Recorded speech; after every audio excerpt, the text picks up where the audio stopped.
what is TOC? Can anyone tell me what it is?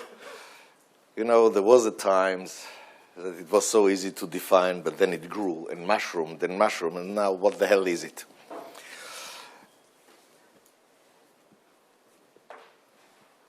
About a year ago, I was forced to really give some serious thinking to define it. What happened is that one of our crazy friends, Professor Jim Cox, have decided that TOC now is so big that it's about time to write the handbook of TOC.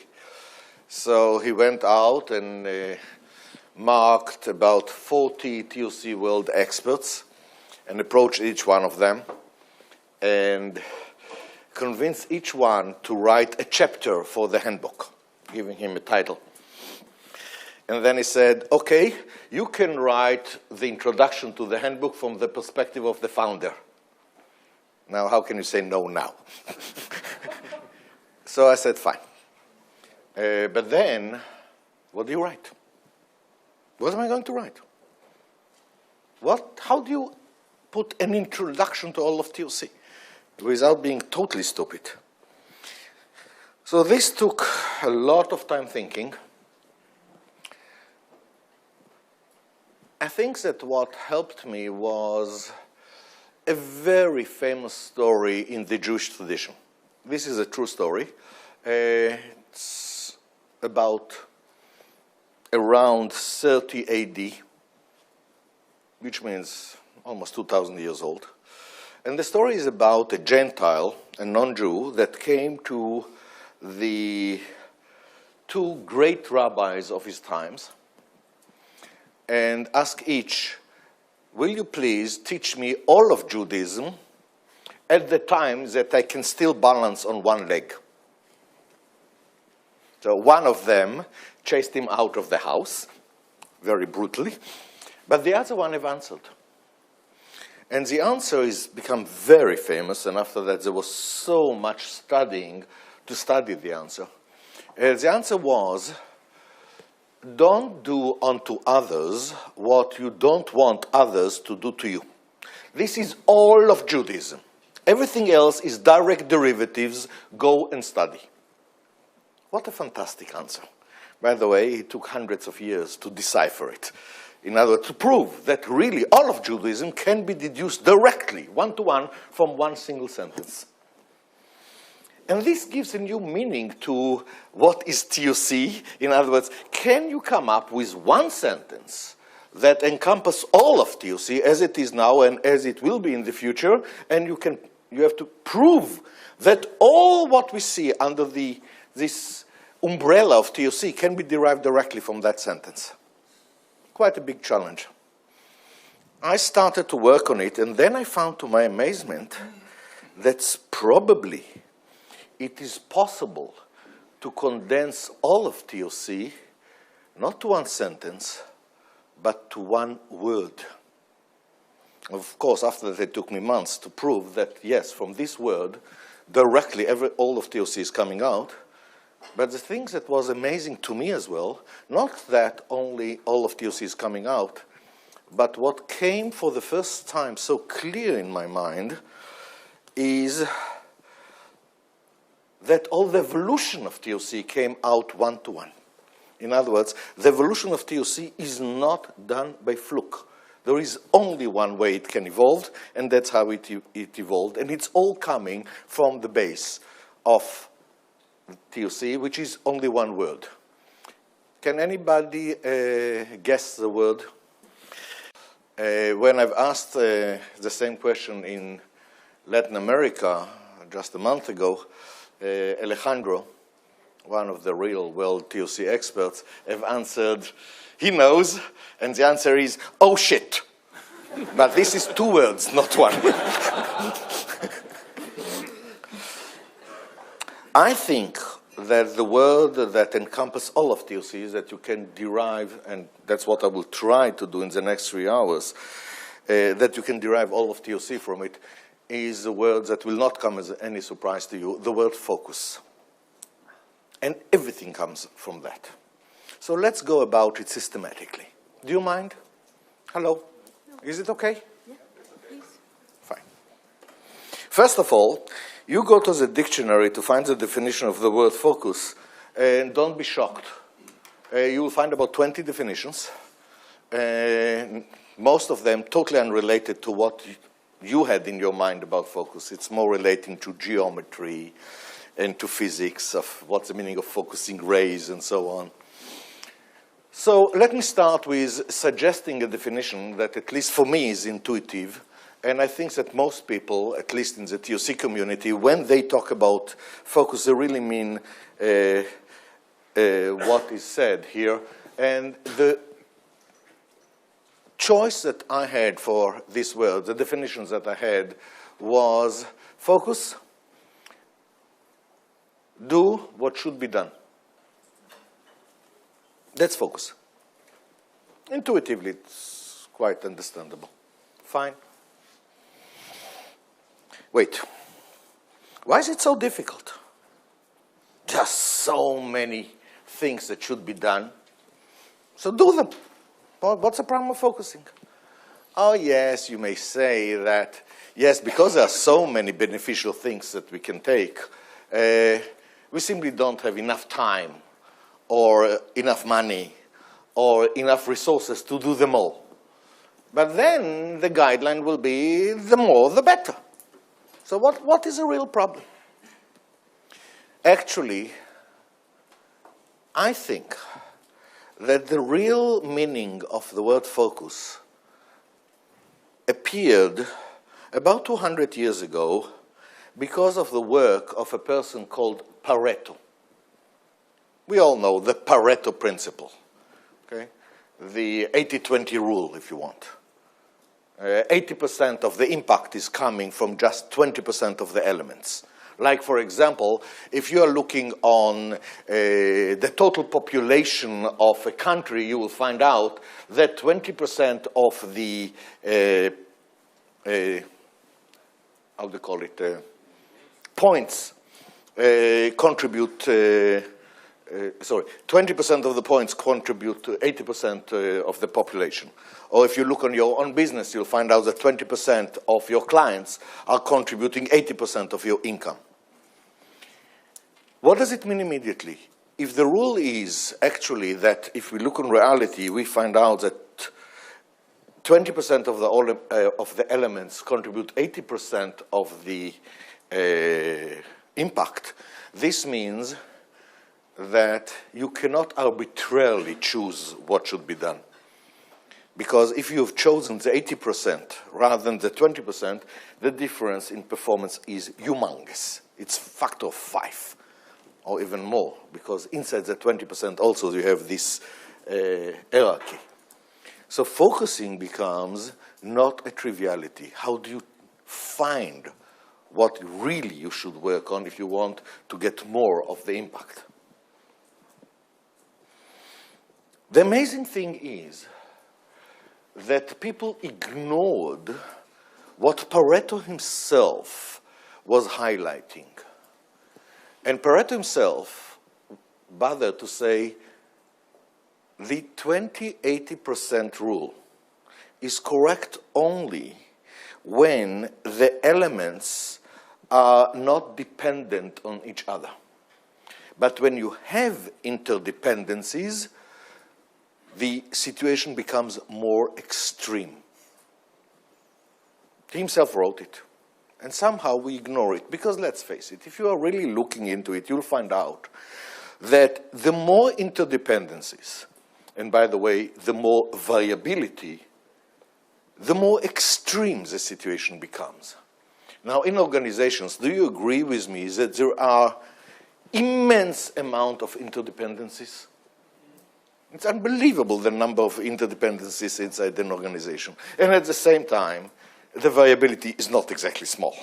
It's very high, which means that if we will use Pareto vocabulary, we will get something like the number of elements that really dictate most of the contribution is extremely small.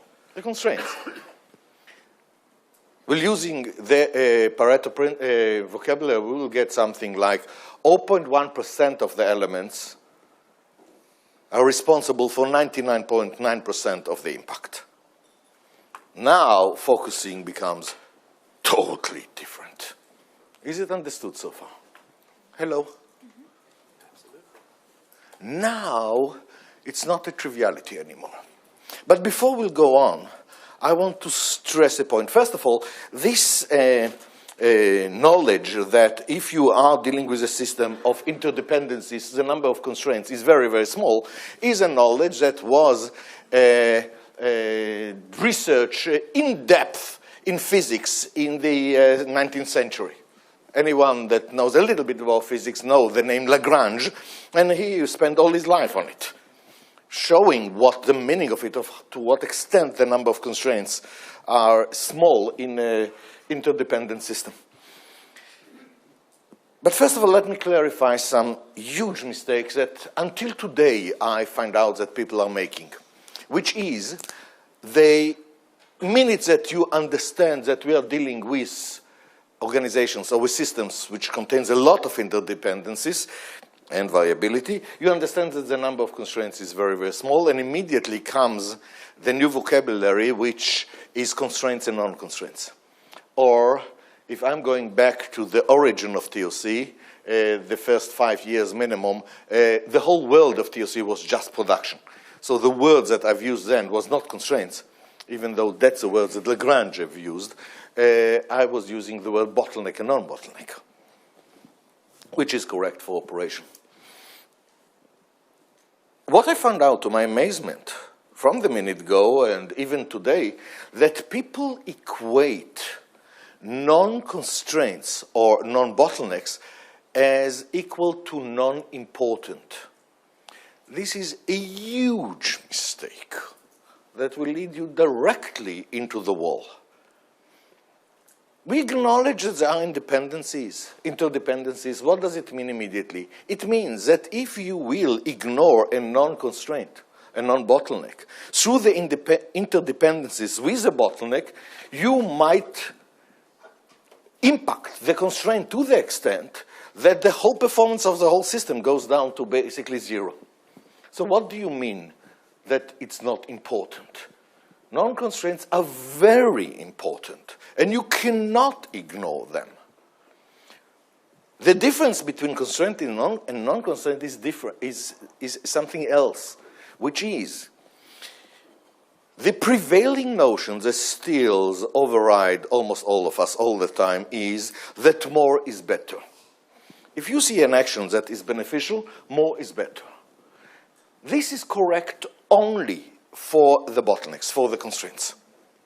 For the non-constraints, there is some threshold that until this threshold, more is better, but when you cross this threshold, more becomes worse, not better. This threshold itself is determined by the interdependencies between the non-constraint and the constraint. And because of it, there is no way to find what is this unbelievably important threshold when you are looking on the non-constraint in isolation. And here you see immediately the obvious ramification, which says, for the vast majority of the system, which is the non-constraints, local optima is not equal to the global optima.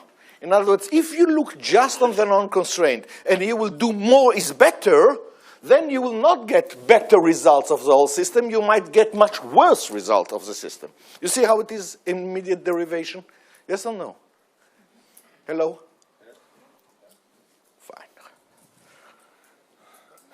But now, continuing to think, look what must happen. Still, as we said, the prevailing notion is that when you see an action that is beneficial, then you almost instinctively think that more is better. As long as this is a prevailing notion, and as long as vast majority of the elements of the system are non-constrained, what must be the reality? And you start to see what it is. What is now number one reason for not doing what should be done? It's doing what shouldn't be done. Don't you realize that the minute that we realize that, we have to redefine focus more narrowly? So very early on, the definition of focus became do what should be done and don't do what should not be done. Hello. Now we are somewhere around 79. Obvious so far? Now look what's happening. Okay, you start to work according to that rules. And what do you find very, very quickly? You find out that in reality, in organization, there is some holy system called cost accounting that really dictates some measurements. And according to cost accounting, that in 1980 was totally holy, nobody dared to doubt it even. According to cost accounting, if you produce more, you are absorbing more cost in the inventory. And if you absorb more cost in the inventory, according to cost accounting, you have increased your profit. Hello, everybody knows it? If not, go and learn cost accounting. Waste your time learning cost accounting. No, it's not waste of time. You have to know the enemy. So look what we see. What we see is that cost accounting promotes some type of actions, promotes more, even on non-bottlenecks, even when it's above the threshold, which is totally crazy. No wonder that even with the first implementations of TOC, we clashed directly with cost accounting. What do you do now? One way is to give up. The other way is you start to examine cost accounting, you start to understand where the hell this idiotic notion came from, and then you find out that the people who invented cost accounting were not at the same time that Moses was born, and the cost accounting rules were not given on Mount Sinai, and that actually was formulated at the beginning of the 20th century. And then you find the original articles, and you find to your amazement that the people who invented cost accounting knew exactly what they're doing. And they're putting all the warnings, and nobody pays attention anymore to what they wrote.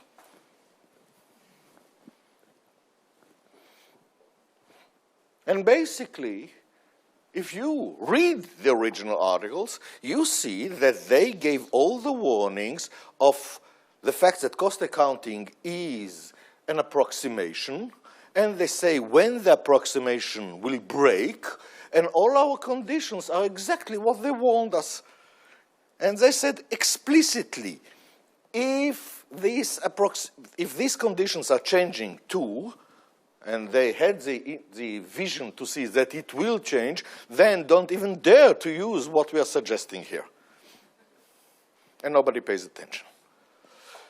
Anyhow, what was needed is not just to do that, but what was needed is to find a replacement.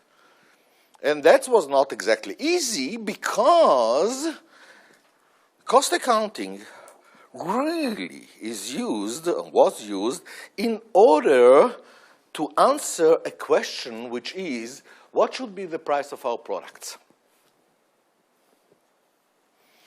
And that's where they invented this artificial notion which is called product cost. Ladies and gentlemen, product cost does not exist in reality. Cost of an organization exists. Have you ever seen a product that has a bank account? Okay. Product cost is a mathematical invention that at the time was very powerful. But then when you start to say, so fine, how will I know what price should I determine for my products? And then the answer is, you don't. And it has nothing to do with your cost. Because, as you know very well, there is no one price for the product. There is a dependency between the price that you want to charge for your product and the quantity that you will sell. Am I right? Yes or no? It's a curve. There is no one single answer there. And more than that, for heaven's sake, or just open your eyes, and how this is determined, the price of the product. For that, go to economy, and you will find one of the basic rules of economy, which is called the interplay between supply and demand. And if you notice, in the interplay between supply and demand, your cost does not appear. So what is this nonsense? Oh, yes, I need cost accounting for something else, which is how to make decisions. Like, for example, how to judge whether or not we should buy a new machine. Or how do I judge on questions of make versus buy? There are a whole slew of questions. But then when you really look on cost accounting, you'll find out that because of the realizations that are constrained and non-constrained, cost accounting, in the vast majority of cases, will give you the wrong answer. So what's the alternative? I know, it's called activity-based costing.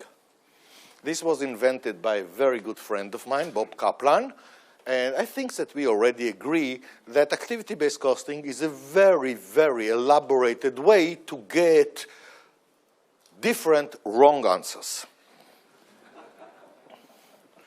And the answer is so simple.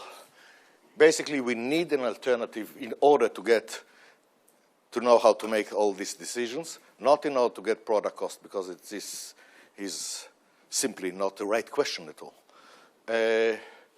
And because of it, already in 81, the formalization of the alternative came up. This is called throughput accounting today, and this is basically the alternative of, okay, let's define throughput, operating expense, and inventory or investment, and through that we can get easily the answer to all these questions. What we need is simply to find out what is the impact of a decision on TI and OE, throughput, inventory, and operating expense, and then the delta throughput minus delta operating expense is net profit, the impact on net profit, and the delta throughput minus delta OE divided by delta investment is the impact on return on investment, and here you have the answer straightforward, no problem. So if you noticed, because of the word focus and the need for focus, and because we acknowledge that reality is containing interdependencies, and it does contain a high level of variability, the immediate result became what? The need to find an alternative for cost accounting. So we're starting with production. All of a sudden, I find myself in accounting. Not because I wanted to, but because otherwise we cannot implement the correct actions in production because the measurements condemn it. Is it understood? Yes or no? Fine. Now what happened is a very exciting times where more and more it becomes understood, and it was developed into practical rules of what is the meaning of focus. Remember, focus has now two different pillars. One is to do what is supposed to be done, and the other one is not to do what is supposed not to be done. Now, if you look on the first one, the realization of constraints and non-constraints, or bottlenecks and non-bottlenecks, brought up a whole list of actions that previously were deemed as ineffective or inefficient, and now all of a sudden became clear that these are the most important things to do. So what should be done took a totally new meaning. Let me give you an example. Do you mind? Hello? Even though I'm back to 82, 81. For example, a real case, there is a new, more effective way to kill people, It's called a new type of bombs that are dropped from an aeroplane and then about half a kilometer above the ground are splitted into hundreds of bomblets. So you destroy a whole area. Very beneficial. By the way, to solve this problem, we have to go much, much deeper. Okay? Anyhow, the Israeli DoD decides that we need this weapon.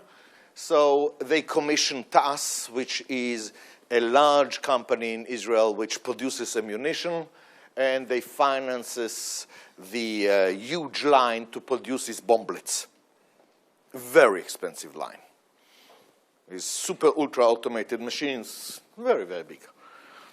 And this line is operational, and it starts to produce bomblets, and not surprising, is not producing at the level that was designed. So 1 month after the other, they are falling more and more and more behind. The Israeli DoD becomes so concerned that they threatened that they will take back the order and they will give it to a German manufacturer. You are not Israeli, so you don't know how big is this insult. Okay? Move it to the Americans, fine, but to the Germans? At that time, one of the TOC people came to this plant, visited the line, and then he finds out something which is not a big surprise, which is the line is working, is activated 3 shifts a day, of course. But what happened when the shifts are changing? First of all, the people who worked on the line are going to have a shower, they change clothes, then they go outside, they are waiting for the buses that brings the replacement shift to come so they can go home. The people who came with these buses are now eating first, and then they change clothes, and then they man the line. So, on average, every time that there is a shift change, 3/4 of an hour is lost. Big deal. No, huge deal.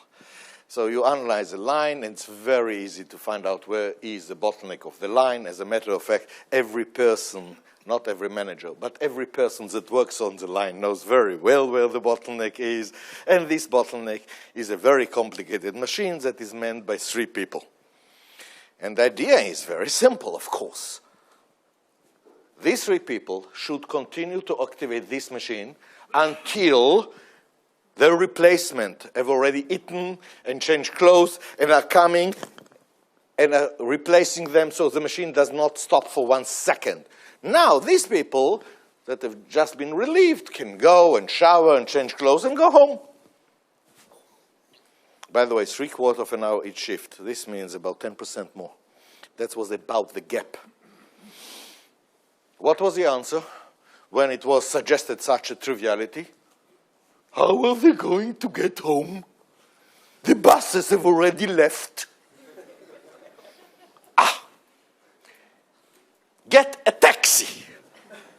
Wait a minute. Depends on the shift. These 3 people might live in 3 different places. Get 3 taxis. Do you know how much a taxi costs? In other words, forget it. Idiotic idea. There was no choice but to do the calculations with them. Very easy to know how much a taxi costs. How much non-taxi cost? In other words, how much it costs this company if they do not get the taxis for these 3 people each shift. And the answer came out very straightforward, and each day they could have bought the taxi plus the white license to operate the taxi each day. That's how much non-taxi cost. You all TOC here, knowledgeable people, so you know how. But that's what I meant by that the actions that should be taken took a totally new meaning. Things that were deemed as totally inefficient before, what do you want? For heaven's sake, it costs so much, the taxi. are now as the most important single actions that you have to take, much more than anything else. A bigger change have happened with the non-constraints. Remember the non-constraints and non-bottlenecks? Here you are dealing with the problem that its non-constraint has a different threshold, that if you are below it, you are not doing enough, and you are above it, you are doing too much.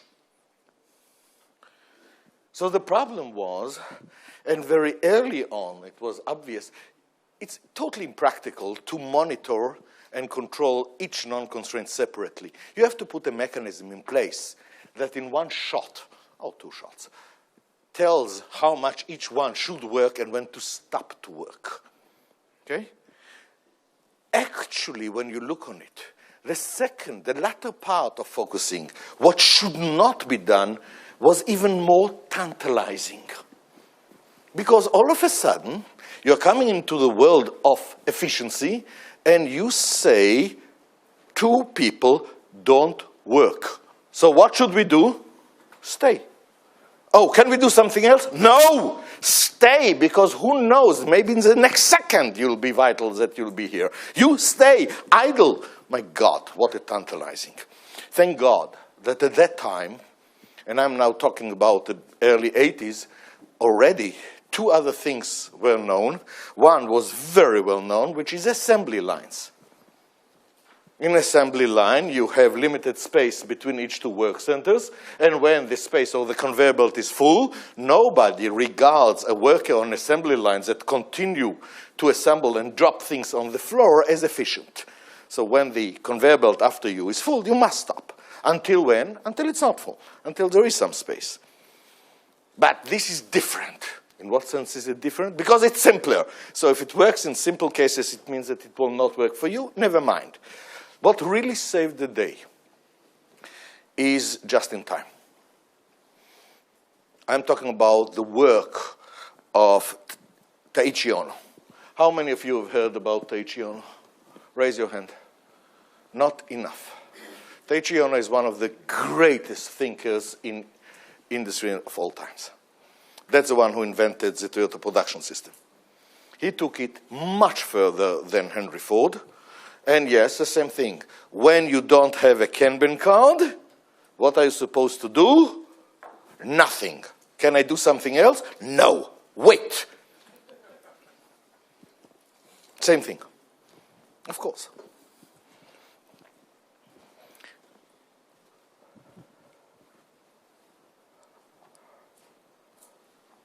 All this knowledge was captured in '83 and published in January of '84 in the book The Goal, including all the more specialized rules of how do you go about quality and how to go about breaks and how to go and on all of that, both on this huge change in what should be done and the much bigger change of what should not be done. And then, a year later, in The Race, it was, the concepts were written very precisely. The concepts of throughput inventory operating expense and why this is a full replacement for cost accounting, including the concept of the drum buffer rope, of how to monitor according to the constraints and non-constraints, so you don't have to spend time individually on each non-constraint. Remember, if you do that, you have lost, because the threshold is different for each non-constraint. Not just that, but it's different in time. As time goes by, and I'm talking about even hours, the threshold may change.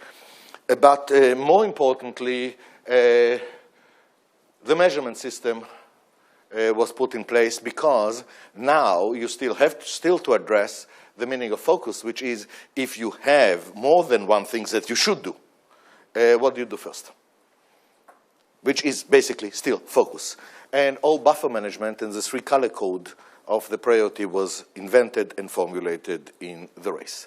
This brings us to '85. Still more than 20 years ago.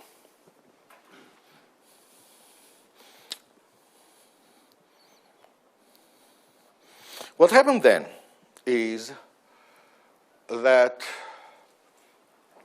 By the way, are you interested in all of that, or I'm just wasting your time? I'm asking. Are you interested in all of that? Fine. Thank you. I don't know, because what I'm talking about is trivialities, of course. And besides, anyhow, nobody listens, so why shouldn't I continue? Okay. What happened then is that the results that were achieved in more and more production environments, and the simplicity of the logic and the speed was so encouraging that other environments started to ask for the same and started to mimic it. Other operational environments, we're still in operation. You know, the first attempts were not exactly very good, because there is a famous rule that says that if you are good with a hammer, everything looks to you like a nail. That was ruling the whole environment. I started to go out of my way, really being very unhappy with what my own people and people that have learned from me have done. And I said, don't you realize, for heaven's sake, that you're dealing here with different environments which are different to the extent that if you are simply copying from production, you're doing mistakes. And to what extent it's different? It's different to the extent that the constraint, the nature of constraint itself is different. For example, at that time, constraint and bottleneck was synonymous. As a matter of fact, everybody was using the word bottleneck. The word constraint was not used at all. But when you're coming to another environment, like an operational environment, that instead of producing the same product again and again and again, it's environment of projects. Don't you realize that the meaning of constraint is different? As a matter of fact, it was already in 1903 published the first real article that shows how to focus in projects. What do I mean? Look, if you're looking on a part of a project, okay? And I'm talking about not a tiny project, but something average. You're talking about, and when you look on these parts, you're talking about at least 5,000 different tasks. As a matter of fact, there are projects with 50,000. Okay? 3,000 different tasks. What you have to do, everything. What's the meaning of focus here? And here comes a genius who invented the concept of critical path. Look what the meaning of it. He said, the things that really dictate the performance, and if here we're talking about is the time to complete the project, is not determined by all these 3,000 tasks. Just look on it, there is one path, which is the critical path, which contains maybe 20 tasks, that's all. They are the one that dictates the whole lead time. That's it! So focus on that! Have you noticed the same concept? But look what's the meaning of it. It means that the constraint in projects has nothing to do with bottlenecks. It is a critical path. And when you are thinking a little bit more, and you go back to the original definition of critical path, by the way, it's amazing to what extent the people who put the original things had fantastic insight, but then their followers or their students have simplified it and doomed us to huge mistakes. You are looking at the original definition of critical path, and it is defined as the longest chain of tasks. And what is the longest? Tasks which are dependent on each other. What are the two types of dependencies? One is the structure dependencies, the other one is resource dependency. And if you follow that, you don't get critical path, you get critical chain, which is the original idea. So I'm not taking any credit for this idea. But you understand that all of a sudden, the concept of the constraint have changed. It has nothing to do with bottleneck. It is the critical path. It's time all of a sudden. And then, when we went into distribution environments, you find out that the constraint has nothing to do with bottlenecks whatsoever. It has nothing to do with capacity. In distribution, the constraint depends on which environment you are. If you are in retail, if you are in wholesalers, distributors, the constraint is definitely cash. If you're in retail, the constraint is the number of clients that are entering your shop. Nothing to do with capacity. And yes, the same things is what's a constraint, what, for example, overproduction. The need to eliminate overproduction, which means the idea of a threshold in production, when you're looking in project, it becomes totally different. It is the need not to buffer with more safeties individual tasks.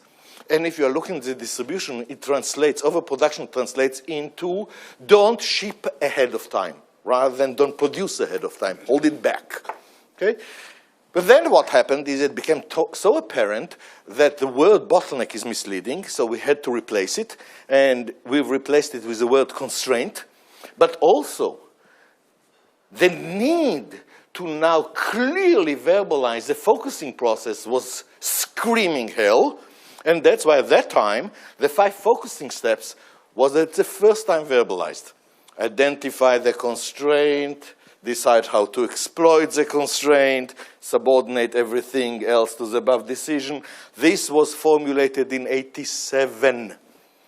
And if you take the original 2 versions of the goal, the one from '84 and then the one from '86, you will not find any mention of these 5 focusing steps. So in '87, that was the time that the word theory of constraints was coined, and that's where the time that, together with it, the 5 focusing steps have been formulated and released. Everything looks nice and dandy. Now, what was the immediate next challenge? If you notice, this happened not because of failures, but because the knowledge was so powerful and so successful, new horizons have opened, new questions have opened, and because of it, new knowledge had to be created. What was the next step after that? Well, the 5 focusing steps have opened the Pandora box, basically. So many other environments, non-operational environments. I'm not talking anymore on operations like production or project management or distribution. I'm talking about other type of environments. Have said, whoops, this applies to us. They've started to use the 5 focusing steps, and very clearly it became apparent that the whole body of knowledge is missing. Because what were the questions then in the center stage? How do you identify the constraint? Fine, you identified it. How you decide how to exploit it? You've done that. How do you put the mechanism of subordination? How do you put the mechanism for elevation? These were new questions in new environments. And I found myself in almost La La Land. In what sense? Usually, what do you do when you have such a question? You go and find out who is the best practice, who is doing the best. You look what he's done, or what he's doing, and that usually gives you the answer. When you come with this type of questions, of, for example, how do you decide how to exploit a constraint, and you go to the best places, and you look what they are doing, and you find out that they are doing almost the same idiotic things. Or when you look on how does it subordinate, and you really look on the best ones, and you see to what extent the best ones are still very bad. You cannot get the answers. So what is left? Intuition. Oh my God, I started to feel that I am trembling. First of all, it takes time to develop intuition in other environments. The other thing is that still everyone is taking what we have done in these previous environments and copy it one-to-one, even though it doesn't fit at all. The problem was, and that was the amazing thing, that when you are looking on the best ways to find answers, you find out that this best way is far from being sufficient. What was the best way at that time? Still is. You, first of all, acknowledge reality as is.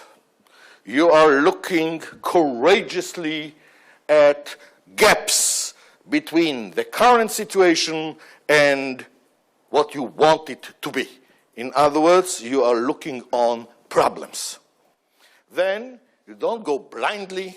You are doing an attempt to quantify the impact of each problem. Many times you find out it's very hard to quantify, but at least get an order of magnitude. And then you use the good old Pareto. You're putting the biggest problem in terms of impact at the top, and then you take the first 3 or 4 from this list, and you work on them. What is the problem here? Conceptual mistake. If you notice, the assumption here is still that the gaps, these problems, are not dependent. And when you are really acknowledging reality, and you start to take the interdependencies into account, and you do even the first rude analysis, you find out something that Newton was warning us a long time ago, which is what you call problems are actually just effects of a much deeper cause. In what sense deeper? If you take into account the interdependencies, you will find out to what extent there is deeper cause that cause all these undesirable effects. And these problems are nothing but effects of these deeper cause, undesirable effects.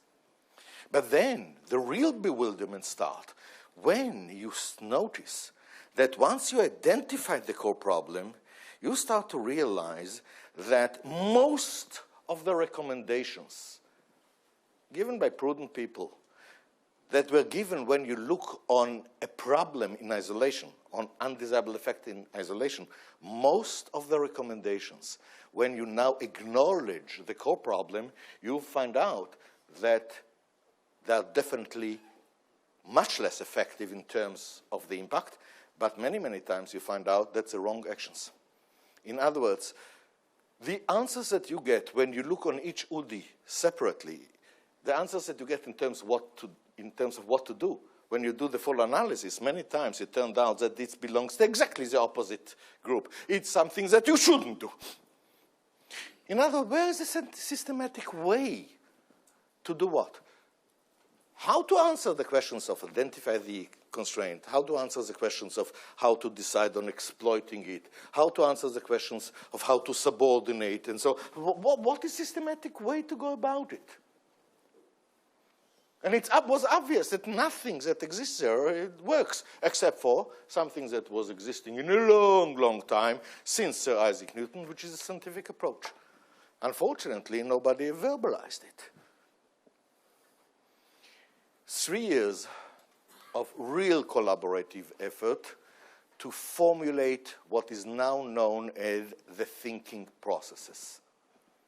Basically, how do you go systematically about finding the core problem?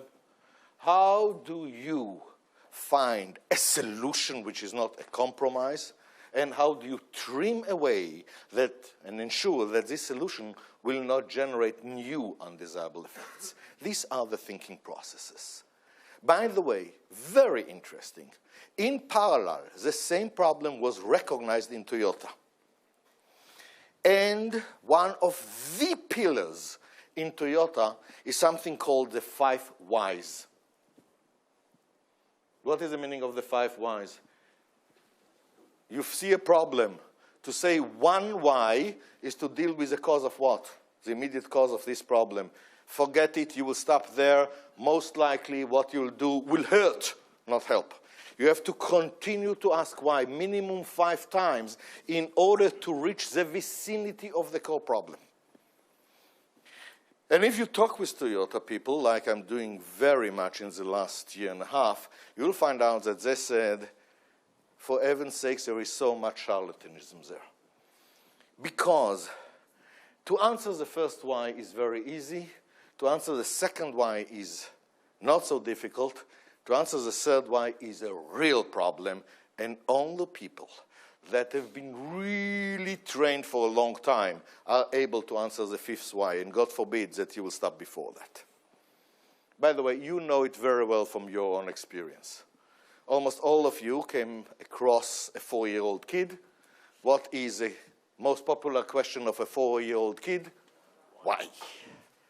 And usually you ask why, and you don't have any problem to answer. Unfortunately, or fortunately, what is the kid doing immediately? Why that? He's doing the second why automatically. And then it's not so easy to answer.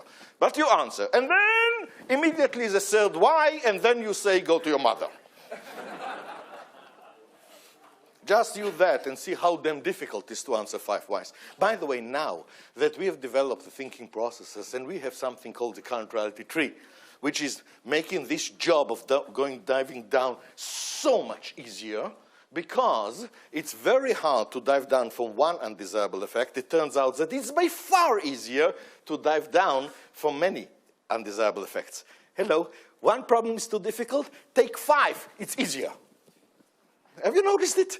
It's so crazy, but that's reality. And then when you are building the current reality tree, you will find out that you almost cannot find one single current reality tree on any environment where the core problem is not minimum 5 steps below the surface of the undesirable effects.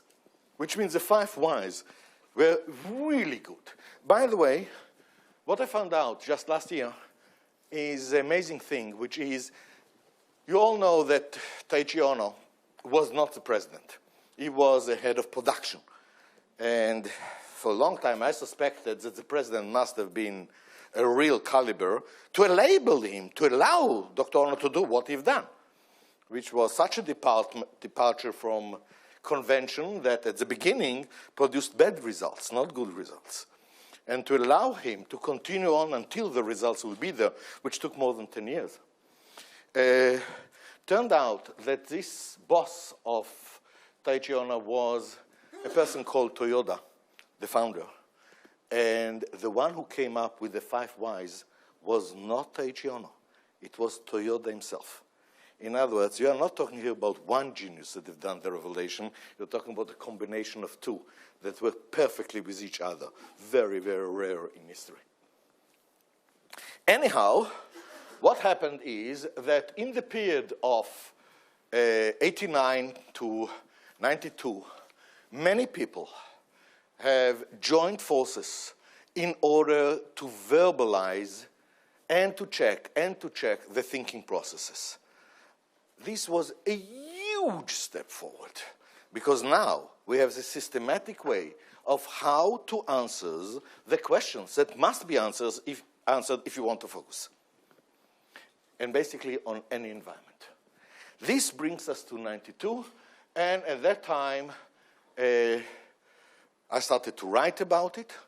I didn't felt that it's completed, so if you notice, I've wrote a little bit about the thinking process. I've never wrote a whole book on the thinking processes. I'm very grateful that others have wrote it, even though whenever I'm reading this book, I feel, oh shit, here's a mistake and here's a mistake. But you know what? It's better than nothing, by far better than nothing. On Sunday, those of you who will come to listen to me, I will explain why I didn't write it. There was a major part missing that people didn't even notice it. I felt uncomfortable because I knew that the picture is not finalized. I hope that next year it will be finalized, and then I will write a book on the thinking processes, the complete book. Basically, I know what is missing and how to plug the missing hole. But this is for Saturday, not for now. What I want to emphasize now is that around that time, 91, 92, I thought, oh, we've made it. Now we have it. Never say it. What happens is that the more powerful the solution, the more it works, the more it changes reality. And if you just wake up and acknowledge reality as is, rather than as you see it with your previous perception, you will find out that here, right in front of you, knocking on your door, there are huge new challenges that if you don't address them, you actually violated badly the word focus. And as time goes by, you are more and more unfocused. And this is what must bring you back to realize what is a new challenge now. What is a challenge that if you don't answer, you are totally unfocused. And of course, at that time, you have to develop new knowledge in order to answer it. This was the situation basically in 91, 92. We are now at the beginning of the 90s.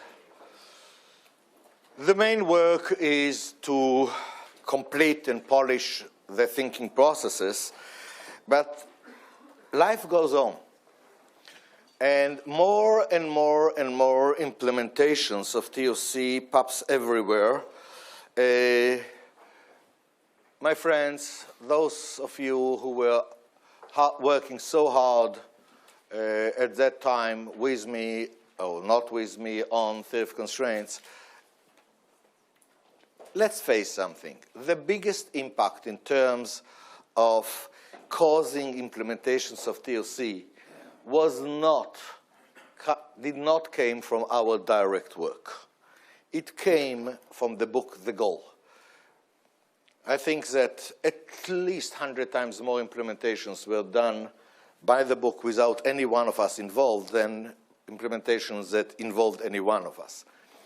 Just to highlight it, I started to get letters from readers of this book about 6 months after it was out. The letters that I cherished the most was less than a year after it was out, and it was from an American plant manager. And he wrote to me a short letter. I memorized it word by word. And he said, Dr. Goldratt, your book is not a novel anymore, it's documentary. I have done exactly what you wrote in the book, and I replicated all the results. And the only difference between my book, your book, and my reality is that my wife didn't come back yet. More and more implementations. And I started to realize that in the name of focus, we have lost focus. What do I mean? What you have in the goal is the then understanding, which is you implement it in operations. It's worked very well. As a matter of fact, surprisingly well. But what is happening is that very quickly, the constraint is not in operation anymore. It's moving out, usually to the market. And that's what is described in the goal itself. And then you need more orders. And what is written in the goal is that your superior capabilities in operation enables you to get more orders. The story that is in the goal is a real story. I don't know how many of you know it, but the goal is based on real stories. I took the freedom of combining stories of three different plants into one. One of them, where I took Alex Rogo, Danny Lefebvre in reality, is a plant of Howmet turbine. By the way, a year ago, I got an update of it. I got a letter from the VP of supply chain of the much larger company that have bought Howmet turbine. And he wrote to me and said, I've heard that one of the plants of Howmet turbine was one of the plants that were the base of the goal, and is it correct? And I said, yes. The other two plants are, one is a plant of GE jet engines, and the other one is a plant of bellows of another company, but I put it in one story. This, those of you who read the goal, and I believe that most of you did, remember the story about this very important client that comes to thank and to shake hands with every worker in the plant because they've saved his day, and actually none of the workers and the foreman knows what he's talking about because there was no special effort. It was a run-of-the-mill. Reality is that this person was coming with his helicopter. He was the head of GE purchasing, and he came to Howmet Turbine to thank them for saving their butt in the blades for the jet engines. That's a real story. Why do I tell you all of that? Because, yes, you can get more orders, and everybody was happy, including me, until I started to realize when more and more and more cases piled up that actually we have lost focus totally. Let me highlight it to you, because I do believe that even though I was trying to deal with this problem and tried to shake all of you out already since '93 in It's Not Luck, I today didn't succeed it. So let me show you the magnitude of the problem. And in order to show it, let me take a case from this decade, from 2000. And let me show to what extent we do not dare to look in reality as is. And when we don't have a real good answer to a big problem, we pretend that the problem does not exist. Or it's part of reality, and that ensures that we'll never solve it. In order to show you what I'm talking about, I would like to read to you a small summary of a very well-known company from Japan that was gracious enough to put all the numbers in the public domain. The company as a whole is Hitachi. Hitachi never ever gives the P&L, the financial statement of a division. Nevertheless, in this case, they have released all the numbers so that I can use them. Let me show you what is the case, and I will ask Wendy, that knows how to read much better than me, or Patrick, to read it for us. I'd like a microphone, please. And I'm not going to give her mine. She will take over. What Wendy will read is a paragraph from an article that I believe is a cornerstone. This article was checked by Toyota. It was totally approved by Toyota. As a matter of fact, Toyota started to move on it. And I'm talking about all of Toyota. So if you want a copy of this article, just ask for it. And I think that we put it in sub-websites, so we will know, somebody will figure out how to give access to you for this article. Standing on the shoulders of giants. And we're you know, going by to... the way, who said standing on the shoulder of giants? It's Sir Isaac Newton. And the full sentence is, the fact that I see to such distances is only because I'm standing on the shoulders of giants. Which I believe is an extremely important sentence, that if you want to make any advance, you have to do, first of all, to understand what the giants before you have done, so you can stand on their shoulders. But the whole idea is that if you stand on the shoulders of giants, your obligation is to see further than them. If you are not making any attempt for that, don't bother them, don't stand on their shoulders, stand in their shadow. And the meaning of, what is the meaning of understanding what the giants have done in order to find how to look further? That's what I've tried to portray here in this article. The giants that I'm talking about are the two phenomenal giants in industry. One is Henry Ford, and the other one, which in my eyes is even much bigger, is Taiichi Ohno. And then how to take it further, and why, and how what they've done, by what they've done, they've paved the way to go further. So when you go further, it does not mean that you diminish their work. The exact opposite is right. This is the highest thank you that you can give to their work. So here, let's go very, very down into the Hitachi case.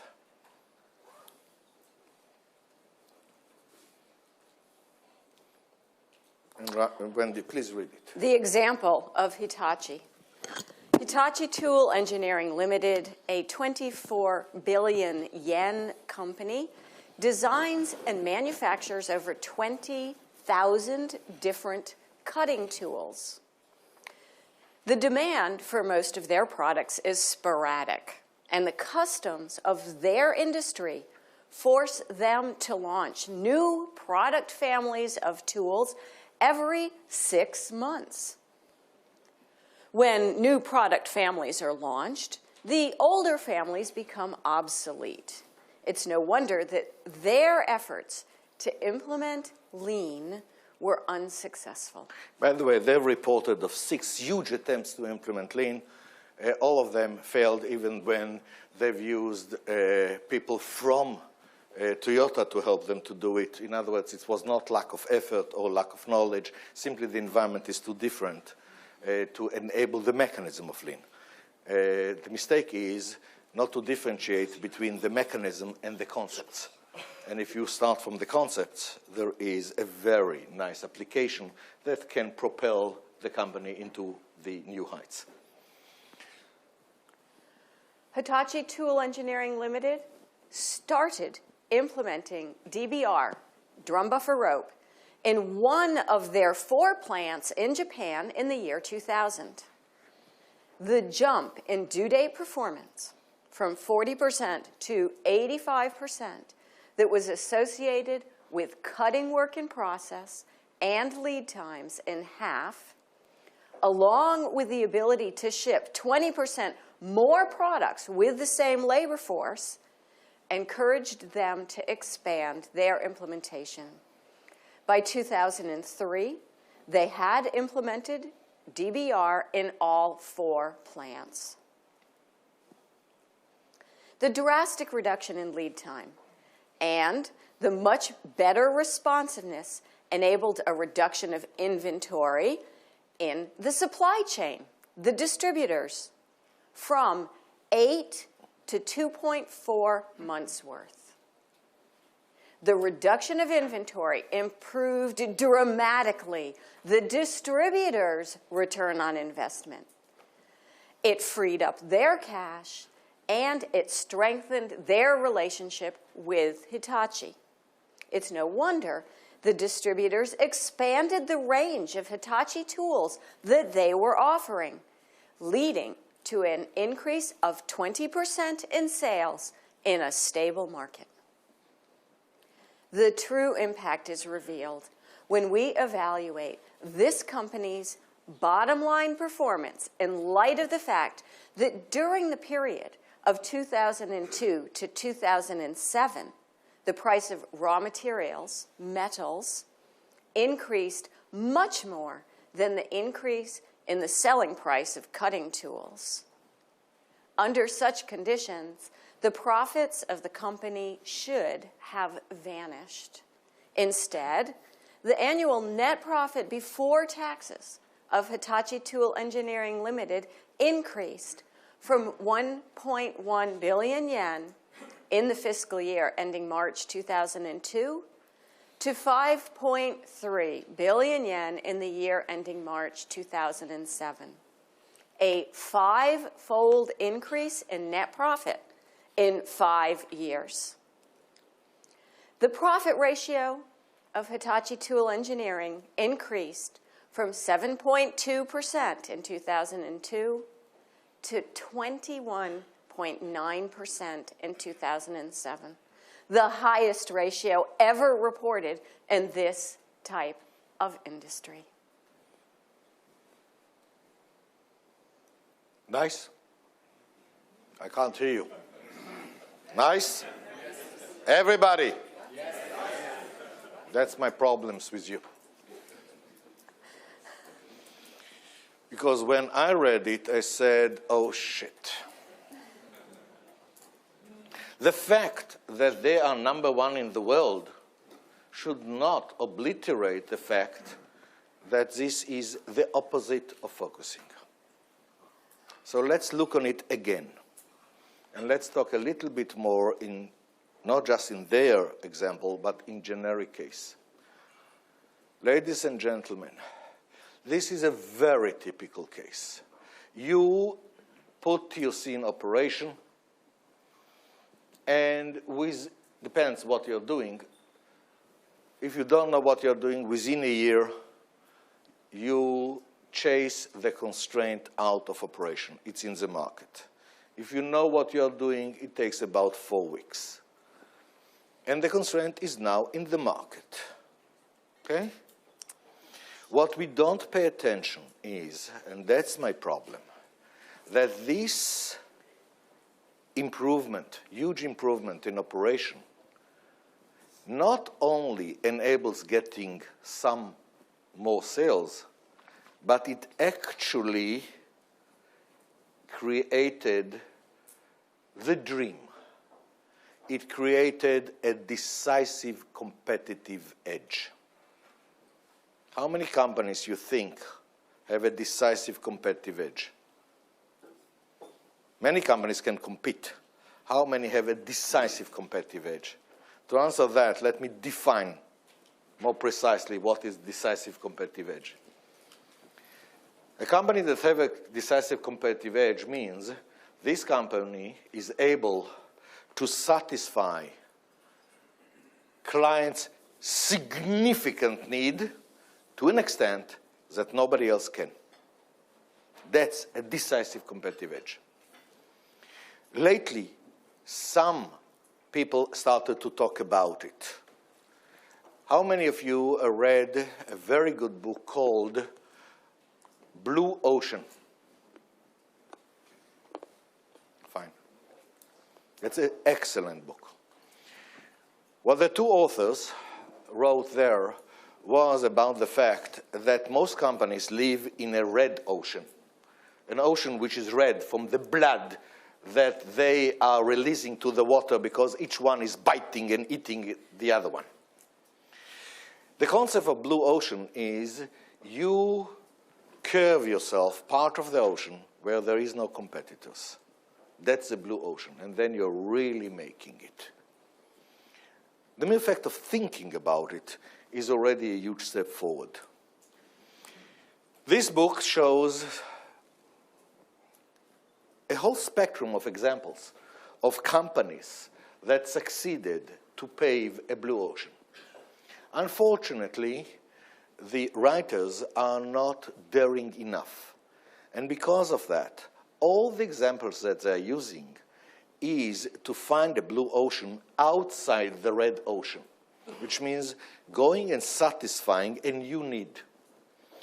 They are honest enough to mention in every single case that they are bringing of a successful company that actually it was not the first company were thinking about it. It is number 50 that were thinking about it. The first 49 are bankrupt. Basically, what is happening is that when you are curving yourself a blue ocean by looking on a new need, first of all, you have to make sure that that's a real need of the market and not your wishful thinking. If it is a wishful thinking and not a real need, you will go belly up. But even if it is a new need, don't underestimate how much time and effort it takes until you bring the market to realize that that's a need that he really wants to be satisfied. The first 49 companies have paved the way. And on their bones, the number 50 succeeded, like exactly St. Petersburg that was built on bones of people. What we are talking about here is that when you are improving operation, almost in every single case, you create a decisive competitive edge within the red ocean itself. In other words, you are all of a sudden being able to satisfy a real need of the client, a recognized need of the client, to an extent that nobody else can do it. Which means you don't have the problem at the same magnitude of convincing the client that that's his need. He knows it. As a matter of fact, you have to convince him that at last there is somebody who can satisfy it because he gave up, which is a much easier job.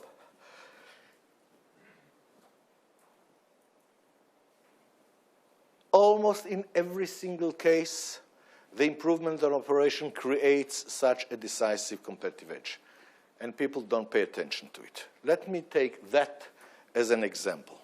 Okay, let's analyze, again, what we've read here. So, Wendy, can you bring it to the beginning of this paragraph? First of all, let's get some realization of the size of this company. We know that, go above, please. Okay, it's 24 billion yens, which means in real money, something like $250 million. Cutting tools. How big is, you think, the total world market of cutting tools per year? A little bit bigger than $250 million? 10 times bigger, minimum, more, which means this company represents a relatively small fraction of the world consumption. They are operating worldwide, of course. Fine. In other words, the market is huge. To whom do they sell? We all know it. They sell to, go down,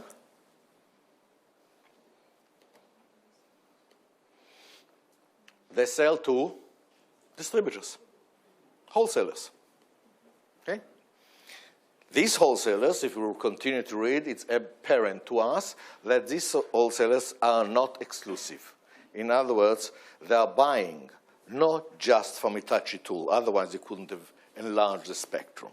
Okay? As a matter of fact, when you are looking on how many, what is the percentage of a distributor buying from Hitachi, it's about this, a little bit, it's about reflected in the size of Hitachi in the world. In other words, a wholesaler that is selling Hitachi tools probably holds something like 10% of his offering from Hitachi. The other 90% is other companies. It's a very fragmented market. Okay? So far it's understood? Fine.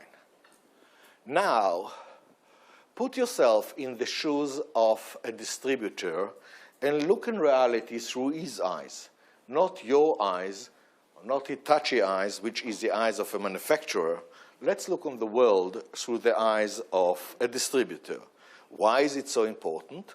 To understand what is his real needs and to what extent are they satisfied or not.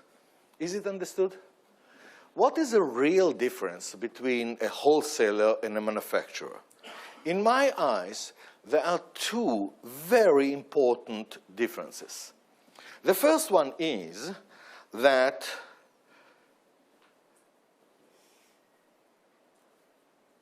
the inventory in a distributor represents more than 90% of the assets.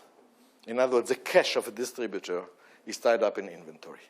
How, not that the inventory is not important in manufacture, but I don't know about even a single case where the inventory in a manufacturer is more than 50% of the assets. Usually it's much less. There are other assets like the machines and so on and so forth. Okay?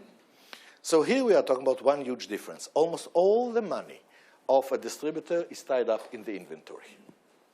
There is another huge difference. If I will go to a manufacturer and I will tell him, I give you unlimited line of credit, no cash problems. Can you double sales in 1 year? Usually, what will be the answer? The answer is, forget it.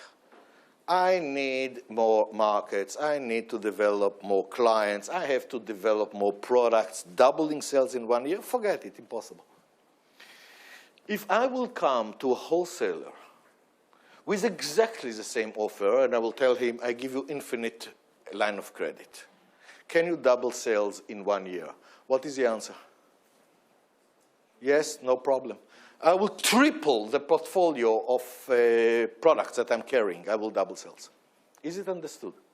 Now take these two differences together, and you immediately see the vast difference in the approach of a wholesaler to his business. Actually, a wholesaler knows that he's putting his money in the inventory. If he had more money, he could have got more profit. Is it understood? In other words, he's actually looking on his business like we are looking on putting money in the bank. We put money in the bank, we are looking on the interest, how much we're getting back. If we had more money, we would have got more interest, not in percentage, but in absolute term. Is it understood? Yes or no? Now, this is a key because now look what is your reaction. Suppose that you are now getting, let's say 5% interest from the bank, and don't tell me what's your real percentage now. Who cares? Suppose that you get 5% interest from the bank. And here comes another bank and says, why won't you switch your money into my bank? I will give you 7%. What's your reaction? Mm-hmm. What about loyalty and you know what? 8%. Now kiss goodbye loyalty. You switch. Am I right? Yes or no? 10%. You switched. Where is the catch? You never heard. It's too good to be true. Where's the catch? But if you find out that there is no catch, then of course you'll switch. Of course, this is too good to be true. You will check where is the catch.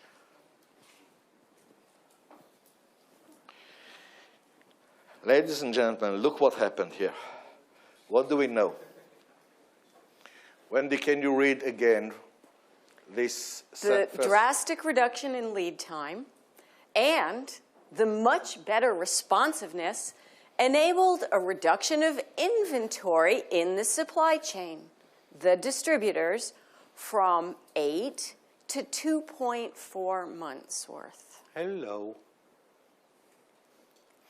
If you talk in terms of interest, by how much we increase the interest of the distributors, by how much we increased here their inventory turns, when the inventory goes down from 8 months to 2.4, we have tripled the interest.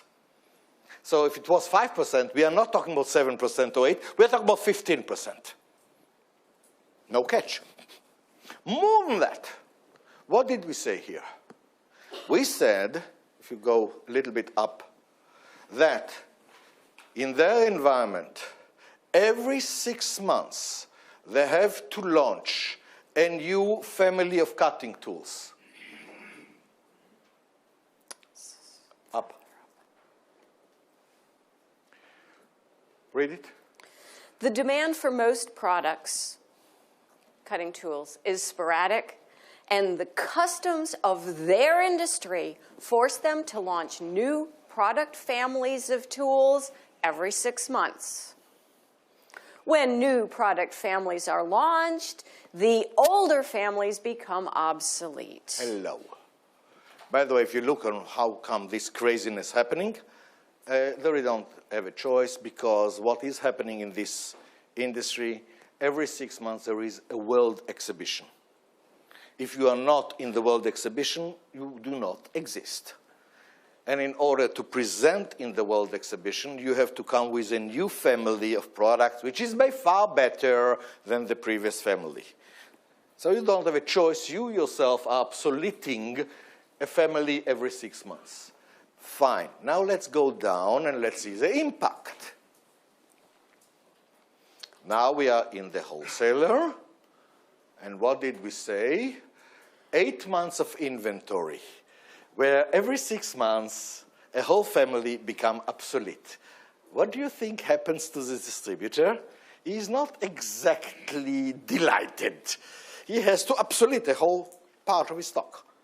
When the inventory is reduced to 2.4, it's not only that you triple the interest, you almost eliminated the problem of obsolescence. Do you understand that you are talking about satisfying a phenomenal need of the distributor? and a very recognized need of the distributor. And you're the only one who can do it because you're the only one who can give such services. Because in order to do it, you had to cut your lead time in half. You had to improve dramatically your yield performance. This is not something that your competitor can do based on the decision, like reducing price. Is it understood? A fantastic competitive edge. Did they use it? And the answer is not at all. They were waiting for the distributors to recognize it on their own and slowly, slowly react to it. What is my proof? My proof is 20% increase in sales in 5 years when you have the biggest mafia offer ever. You know what's a mafia offer? An offer that nobody can refuse. What is happening? And look on it. The distributor is holding thousands and thousands of SKUs. You are about 10% of it. How much time it takes a distributor until he realizes that, surprise, surprise, no matter what cutting tool he buys from you, on those cutting tools that he buys from you, his inventory turns is 3 times more than the average. How much time it takes him? Years to realize it. And then you start to react. Most distributors have not realized it yet. Don't forget how damn difficult it is when you're looking at it and you don't expect such a thing. What would have happened if Hitachi would have done something very simple? Going to their distributors, do the calculation of the inventory turns on their product for the distributor, and then showing it to the distributor. And the distributor would say, too good to be true. So he will check the numbers himself. And then he will say that it's correct. And then what happens? Immediately start to enlarge his portfolio with you. And then we don't talk about 20% increase in sales, and we don't talk about 5 years. Why wasn't it done? And look, when I've looked case by case by case by case, what do I see? The constraint is in the market. At the same time, you have generated, without noticing, a decisive competitive edge, which means if you're talking about focus, what should you do? You should capitalize on it. What do you do instead? You continue to improve the operations, which is already good. In other words, rather than doing the actions that should be done, you're wasting all your time on things that shouldn't be done. The exact opposite of focusing. Don't you realize that that's the case? And now you start to analyze case by case, and it's all staring you in the face, and you say, for heaven's sake, wake up! And then you start to realize, what is the problem? For example, if I take this case, the real problem is, first of all, to clearly verbalize the competitive edge. In other words, to start to understand what is the meaning of the need, to start to put it in words, to define it, and to show how to go about it. Because as long as you don't do that, you don't know what you've done. The problem, the major problem that blocked me for quite some time was the fact that the same improvement in operation gave rise not to a single decisive competitive edge, but to multiple decisive competitive edge. In other words, the situation was even better than I thought, depending on what is your products and what is the nature of your clients. The same improvement on operation gives totally different decisive competitive edges. But to start to think in these terms and to formulate it took time.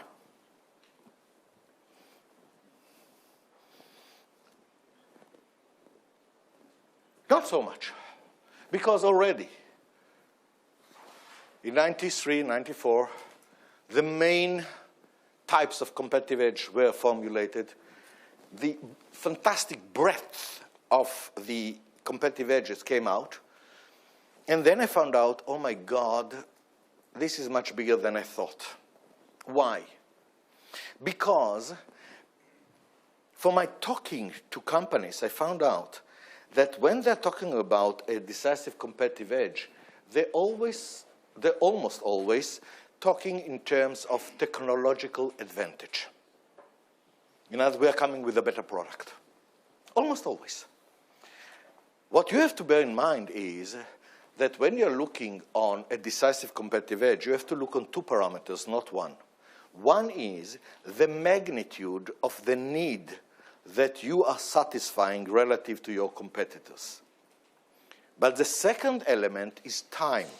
How much time before the competitor will close the gap? Is it understood? What is happening is that due to improvement in technology in the base material, the base components, what we witness in the last 30 years is a dramatic shrink in the window of opportunity that is gained by technological advantage. For example, when IBM came with its first PC, the XT was the best computer, macro, whatever you call it, computer in the market for 3 years. When a company today comes out with the best PC, which is, by the way, twice better than what is available, how long before the competitors catch up? Not just catch up, but surpass. Do you know what the numbers today? 4 months. In other words, this window of competitive edge, this window, because of that is opened by technology, not like 30 years ago, is closing dramatically fast. Before you are able to really capitalize on it, it's already closed. And still, people are not thinking in terms of there are many ways to get a decisive competitive edge, not just technology. Look on that case. A decisive competitive edge. You are answering here the biggest need of the retailer, which is, in his terms, you dramatically improve his inventory turns, which is exactly equivalent to you increase the interest. Okay? But in order to do that, what do you have to do? You have to change dramatically the way the producer, have to change dramatically the way he produces. This is a paradigm shift. What do you think takes longer? A technological thing or a paradigm shift? A paradigm shift takes much, much longer. The beauty is that if we are capitalizing on this competitive edge, we actually, as we are going to see, done two paradigm shifts, one in operation and one in sales. And they have to be done in sync. To do two different paradigm shifts in two different functions in sync, this is minimum 10 years until the competitor will catch up. So not only is that you get an enormous competitive edge, the window is much, much longer. Why don't we move on it?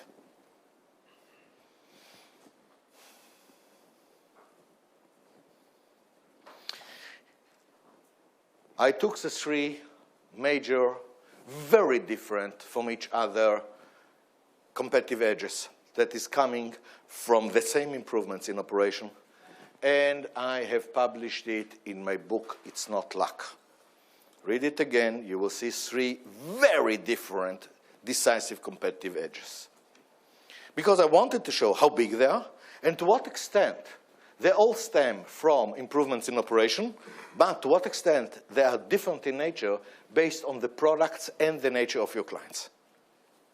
And here's a whole new world. And I'm saying, now results like that, which is being the best in the world, are nothing. We can go by far more than that. And I was starting to talk about it, and I've lost all my people. Hey, Crazy Ellie is already in the clouds. Who is crazy here? In my vocabulary, if your constraint is in the market and you have now a decisive competitive edge and you don't move on it, you are crazy. And instead, you're wasting your time and cultivating your ego by improving operations slightly more.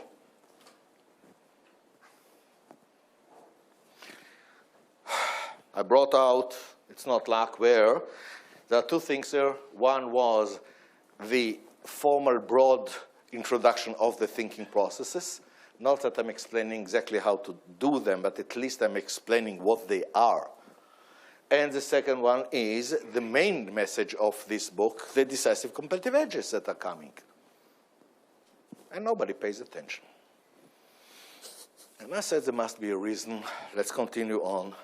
And then I found out what are the next huge obstacles. To what extent this opening and putting these decisive competitive edges are at the same time, because they're so powerful, are bringing to the surface the fact that there are holes in the knowledge. I'm talking about the knowledge of management in totality. What was the problem? And I'm sorry, but until 93, 94, I didn't even realize that there is a hole in the knowledge until we start to move on it and start to push on it, and then I found out what is missing. Ladies and gentlemen, as we said, how many companies have decisive competitive edge? Almost nobody. Still, salespeople have to sell, and they have to sell without a decisive competitive edge. Yes, the companies are valid, which means they can compete, but they are in the red ocean.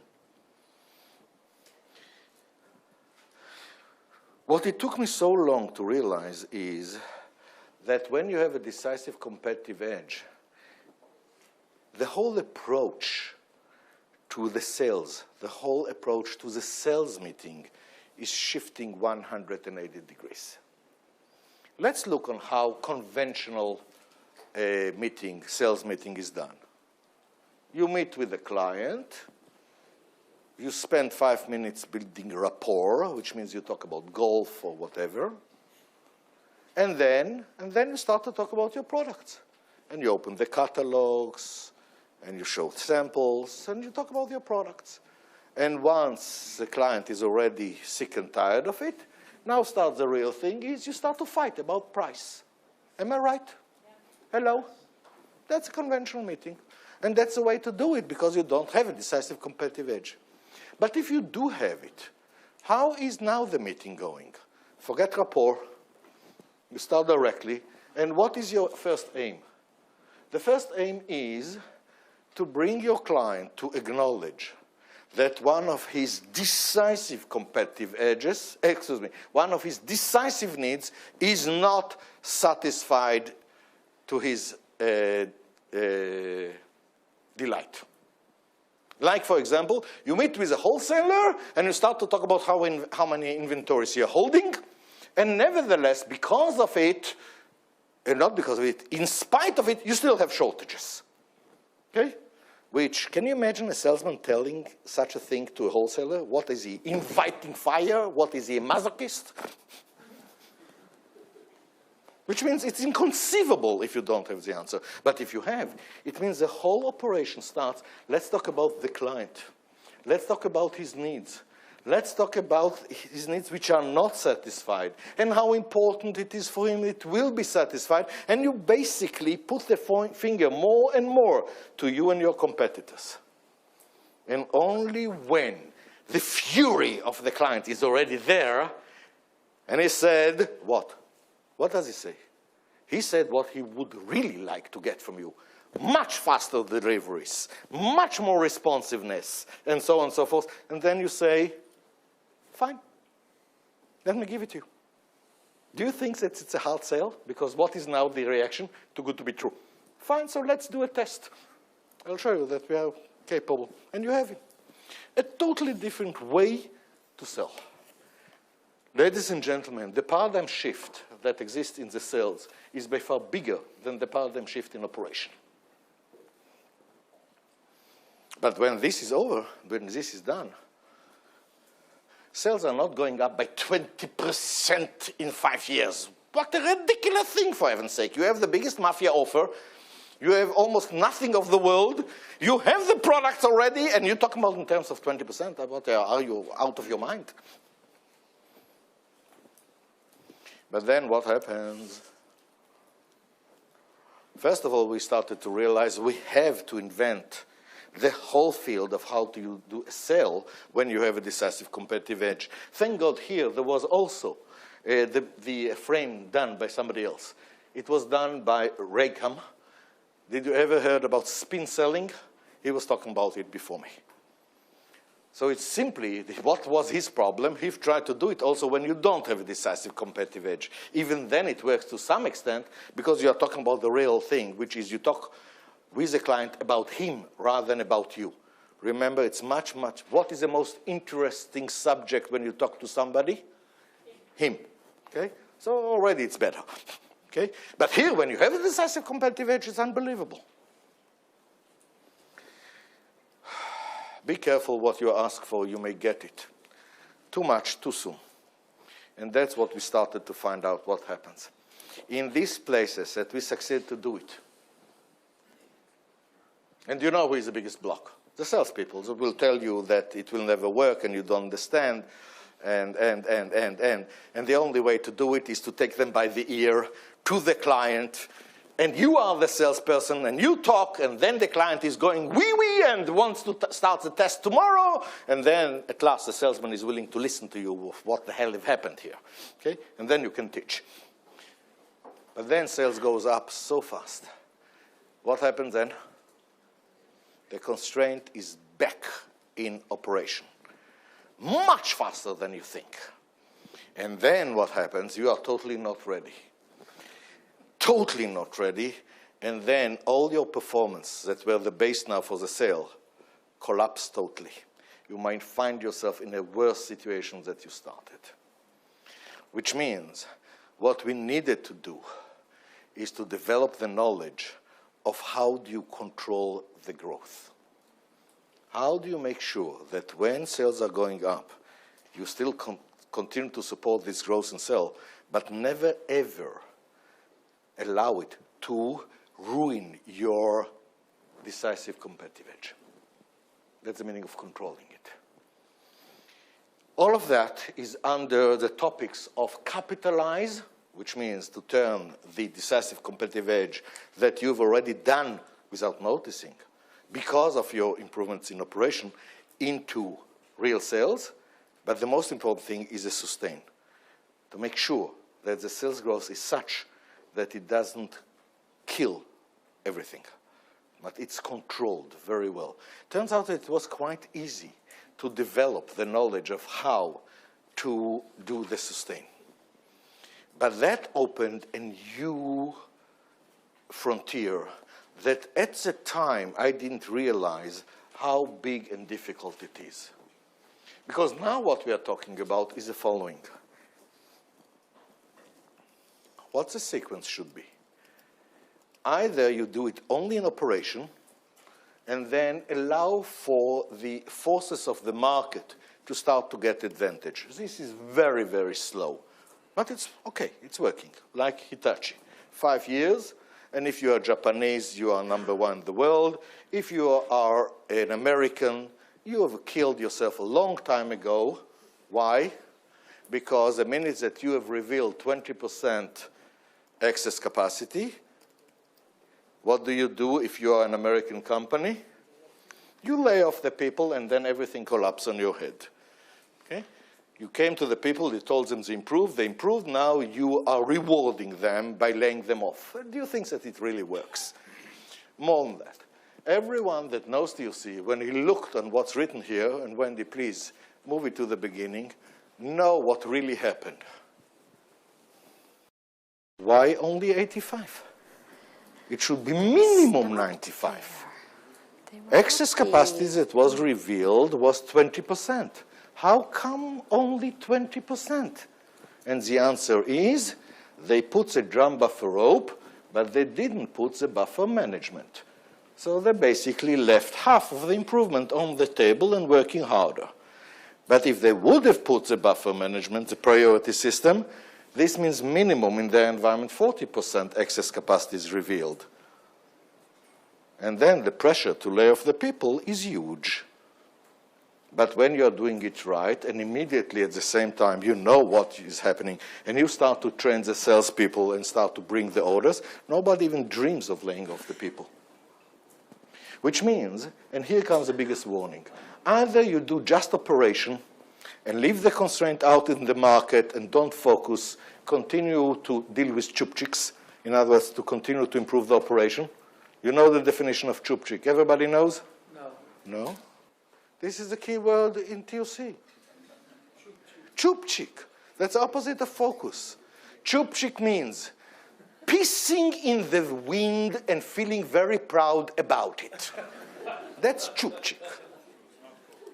It's the opposite of focus, okay? Never heard of it? By the way, and feeling very proud about it, that's the important thing. I'm improving! The immaterial things, okay? By the way, chupchik is a word in Ukraine. This is a derogatory word for teenagers in Ukraine. Chup means this part of the air. Chupchik is for these teenagers who spend all their time cultivating their chup, because that's what will bring the chicks to them. Chupchik. I have the same impression when I'm looking on management. Anyhow, here comes the biggest warning. If you are moving on capitalize, for heaven's sake, exactly at the same time, you have to move on the sustain. Things are moving here so quickly that if you don't put the mechanism of sustain, the increase in sales will kill you. It will kill the competitive edge.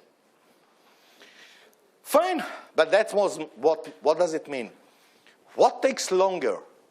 To train the salespeople to do this shift, which by the way, means many times redefinition of what is your target markets. Because your target markets is not anymore according to the traditional thing, but according to which section of the market the need is bigger and less satisfied. That's the places that you can take it very well. And this is not usually one-to-one correspondence with what you have.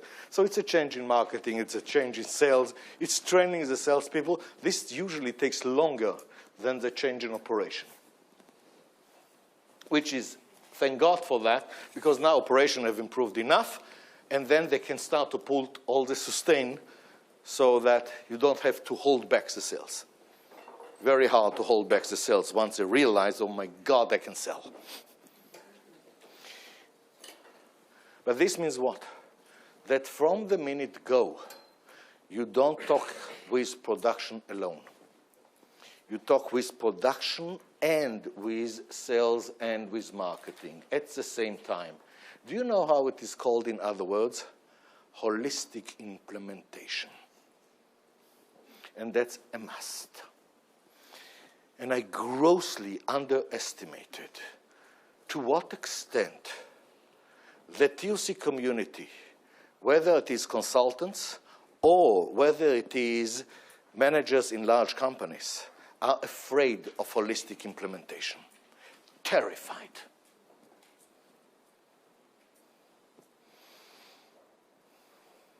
And I found myself standing up, screaming holistic implementation, designing what I was calling at that time the 4x4, and I'm talking to the wind. Nobody's moving on it. One here, one there, fine.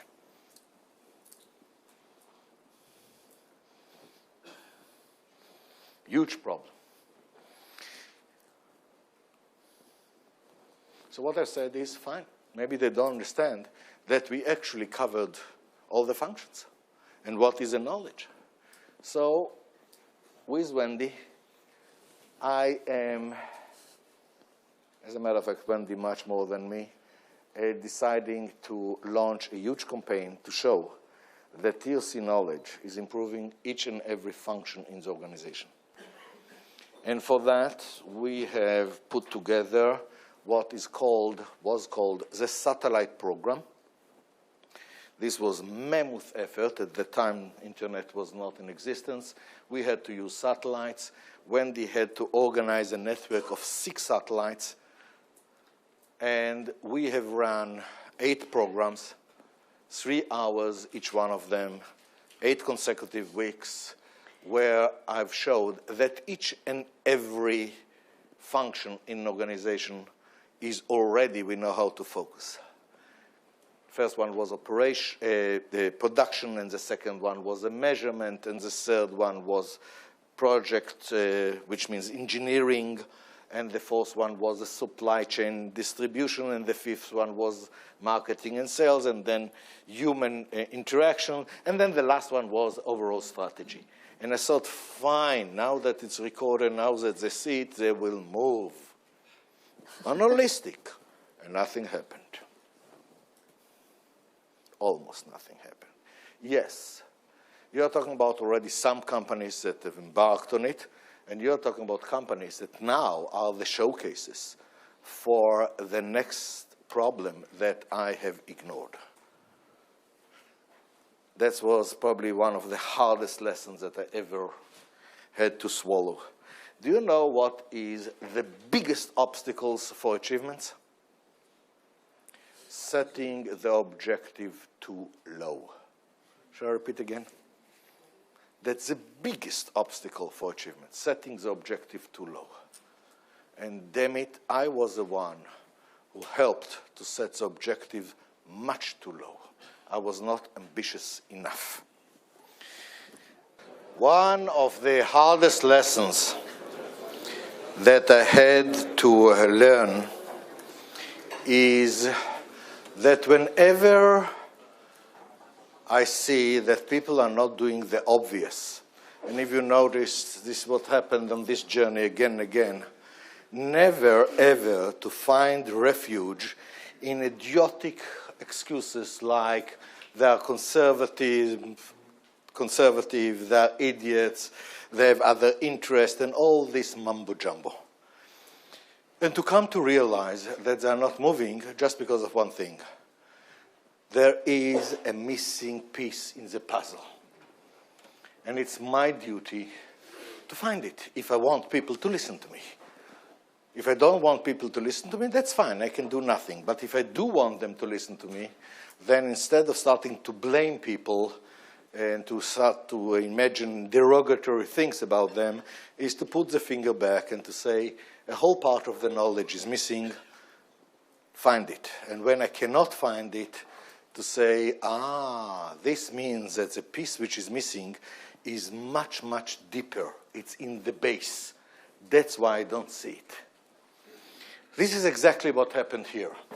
You have to realize that what happened is that the problem of unfocusing became apparent already, very apparent, in '93 when I wrote It's Not Luck. It was even verbalized. Here there is, the market is a constraint. Here there is a decisive competitive edge, and people are not moving on it. How crazy it is. And then I went into the holistic thing, and I was talking about the 4x4, and I've designed all these 8 days, and frankly, some clients have moved on it very little, but the community at large did not move on it at all. So what's happening? And yes, I found out the knowledge that was missing in the capitalize, and I found out how to put the sustain, and still companies were not moving. And then I realized something much deeper is missing. And really something very deep was missing. The objective was not set correctly. To that extent, the mistake was big. Let me remind you where the objective was put. The objective was put in the goal. Do you know a phrase like process of ongoing improvement? As a matter of fact, it's probably going through your ears out. Do you know who invented this phrase? Most probably it was invented in TOC. It is the subtitle of the goal. The goal was called The Goal, Process of Ongoing Improvement. It was so deep, and after that, just in time, NTQM embraced it fully, and everybody was pushing it.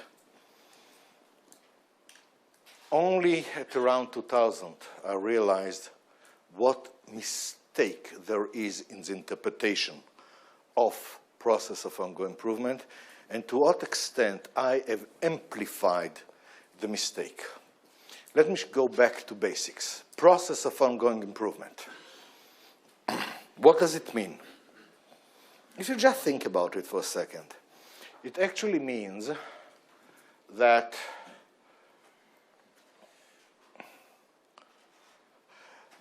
you are looking on performance of the company and time, and as time goes by, what you want is that the performance of the company will go in one direction, up. That's the meaning of process of ongoing improvement. Everybody understand? Very nice.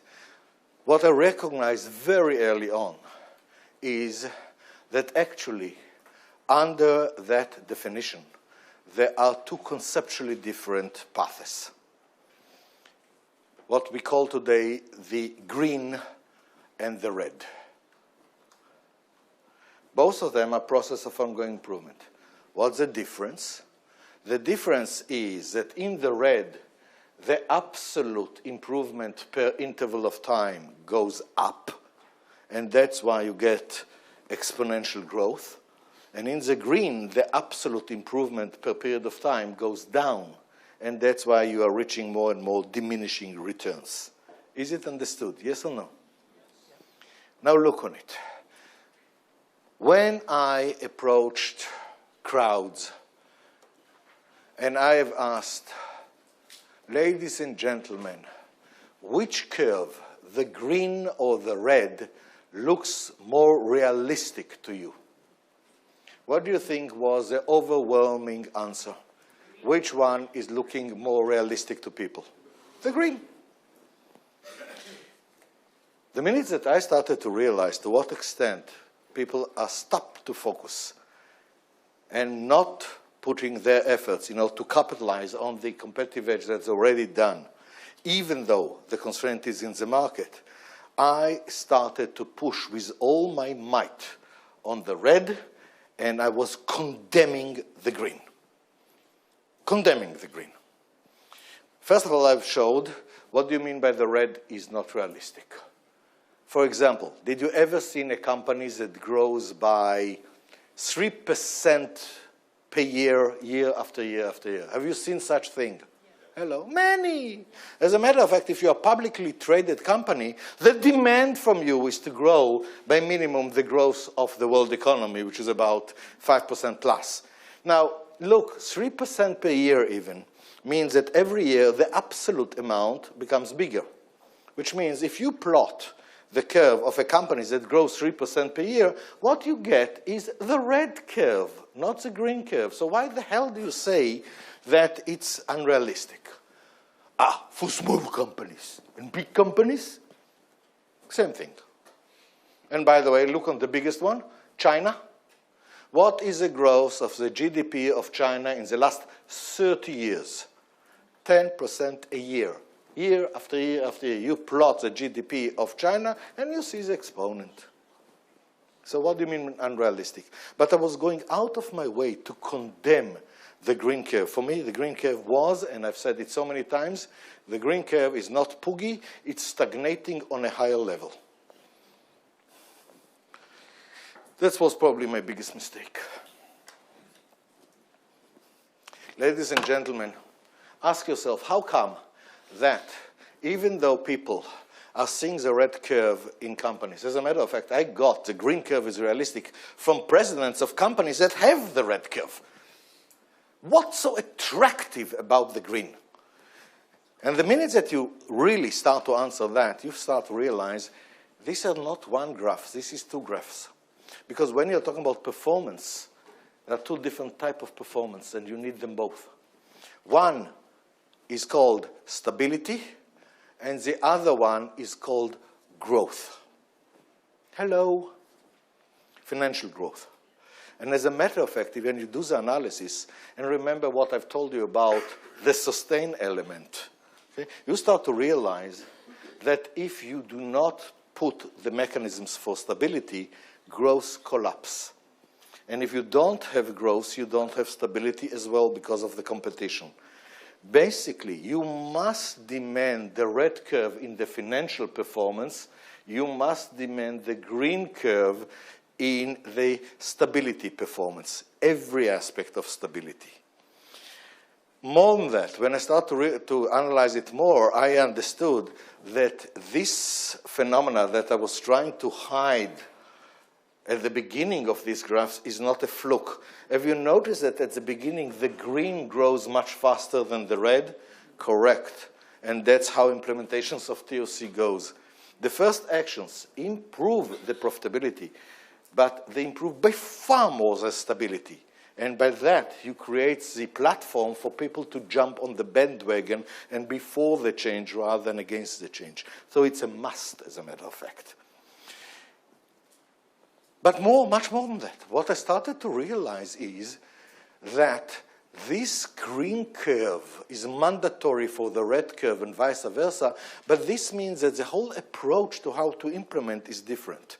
It means that you have to think it over very thoroughly, so whatever procedures, whatever mechanisms you are putting in order to support the growth, when you will have to continue to higher and higher growth, you will not change these procedures.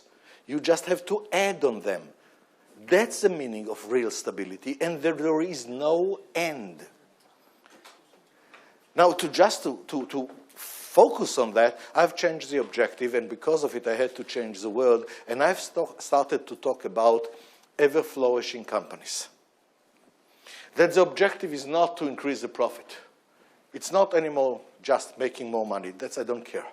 What I do care is to take a conventional company and to turn them into an ever-flourishing company. So the horizon is 50 years plus.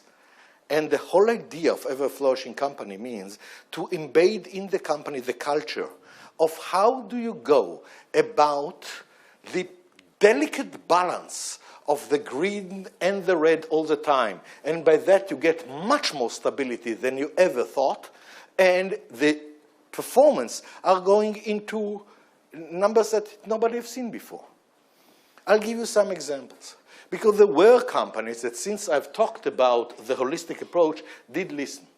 Some of them have put their results in the public domain. One is very well known because it is a publicly traded company. This is First Solar. That's an American company. Go and check their performance, and you understand what's the meaning of red and green. Okay? This company started 8 years ago, where the president went to the Jonacos. At that time, the company was 40 people. 2008, the company have made more than $1 billion. Traded, public traded, so you can see their profit and so on. The beautiful thing was the comments on that company in the first 2 quarters of 2009, when they've reported such huge increase in profits in the midst of the recession, that everybody was saying, that's another Enron. They must have cooked the books. Okay? Right now, they've crossed the 2 billion. Do you understand what's the meaning of an exponent? This is a pure TOC company. Every aspect of the company is on it. I would highly recommend to you to get, for example, the presentations that they gave in TOC ICO. It's captured on video, and to hear what they say about it and what's the meaning of running such a company. Last week, I was in Colombia, and I've heard from one company with all the results, with everything, on the green curve and the red curve for 9 years, okay? And another company for 15 years. The beauty is that here is a real meaning of stability. Here there is a recession, the whole world collapses around you. You continue on the red and the green as if nothing happens. That's the meaning of stability. That's to what extent they have immunized themselves. That's the objective. And to do it on and on and on. Of course, how do you create such a culture and so on? That was the problem. And what I found out is, no, we have to talk in terms of much bigger things. And now I know that the way to do it is use the red, because in the stability there are no numbers. Okay? Take the red, put a target where there is a total consensus around all of management that it's unrealistic, and achieve it, and then do it again. Twice you have done the impossible while you have maintained perfectly the green curve and you've changed the culture. Now they know how to continue to do it. Now the whole attitude of the company have changed. It's not one person here. That's the meaning of ever flourishing. When I found out that nobody listens to me anymore, I came back from retirement. By the way, I am retired. No, I'm not back. When I became 50, I've done for myself big celebrations. I've announced my retirement. And what is the meaning for retirement? Means from now on, I will do only things that I want to do. One of the things that I hated to do badly was to manage company. Managing a company means you are a teacher in kindergarten, full-time job. I hate it. Okay? So I'm playing, some people in retirement playing with golf. I play with a little bit larger ball. But I'm doing only what I want. But then what I found out, since the community at large did not move on these concepts at all, as a matter of fact, I got a huge fight back from my people saying it's impossible. I've set then the Goldberg Group. I'm talking about 2002, with the determination to go in it. I have coined the phrase viable vision, which has said, if you know what you're doing, in 4 years, you have converted the company from a conventional company into ever-flourishing company. In other words, I think that 4 years are enough to achieve twice the impossible, and to do it rigorously. And then we started, and then I found out, oh, shit. More and more of the implementation started to flounder unbelievably. The problem was that the body of knowledge at that time was huge. Already in '98, I verbally put the full solution for 5 segments of industry, huge segments. Make to order, make to availability, project-based companies, equipment manufacturers, and retail's wholesaler.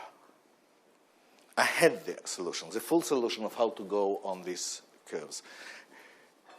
And then in 2002, I said, okay, you don't want to do it. Whoever wants to join me, let's do it in the companies. That's what I call the Viable Vision project. And then we start to work, and I start to see something is wrong. What happened is that the amount of knowledge was so vast that, first of all, we started to run out of good people, because to create an expert in this ocean of knowledge, our estimation at that time was 3 years, and probably it's not enough. So much knowledge has already been there.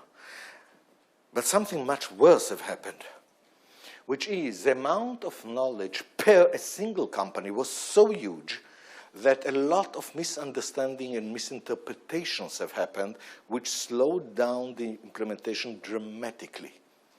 Basically, I realized there is a tool which is missing. How do you organize vast body of knowledge in a way that you can effectively communicate it? There was not such a tool in existence. That was a shocking moment to realize that if I don't find that, I will have to limit our efforts dramatically and to slow down dramatically. So even though the knowledge exists and the need exists so much, there is not the pipeline to transfer this knowledge.